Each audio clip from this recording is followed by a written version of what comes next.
Sementara itu sebanyak 11.023 keluarga penerima manfaat atau KPM di Prabu Mulih mulai menerima bansos berupa beras 10 kg dari Kementerian Ketahanan Pangan selama 3 bulan ke depan.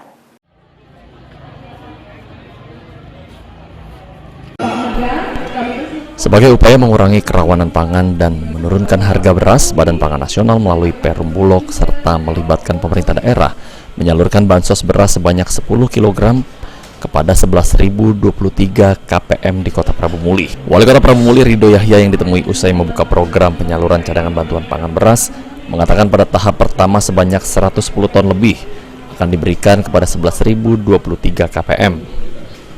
Dan diharapkan proses penyaluran ini dapat selesai dalam waktu 1 minggu ke depan. Rencananya bansos beras ini dilakukan selama 3 bulan ke depan.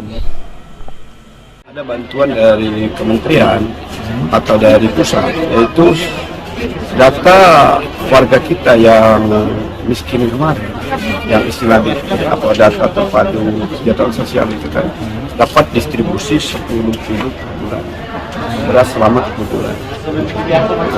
Karena kita sudah terbiasa, ini peminta 3 hari ini atau 1 minggu ini pasti sudah, jadi sebelum lebaran sudah terdistribusi semua ke masing-masing yang berhak daripada.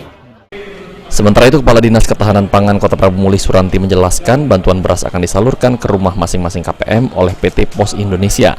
Data 11.023 KPM tersebut merupakan data berdasarkan Kementerian Sosial yang sudah diverifikasi dan tidak mungkin bertambah lagi. Adapun jumlah yang dibagikan untuk data dari Kemensos, ya, itu jumlah 11.023 KPM atau jiwa atau kakak. Jadi 1 kakak dapat 1 kakak. Tapi data yang sudah diverifikasi lagi. Ya, itu petugas dari sosial. Dinas sosial. Ya. Tapi angkanya tidak akan bertambah, Ibu, ya? Enggak bisa. Terus target untuk penyalurannya itu 7 hari seperti yang Pak Wali Ya, bilang. target kita 7 hari.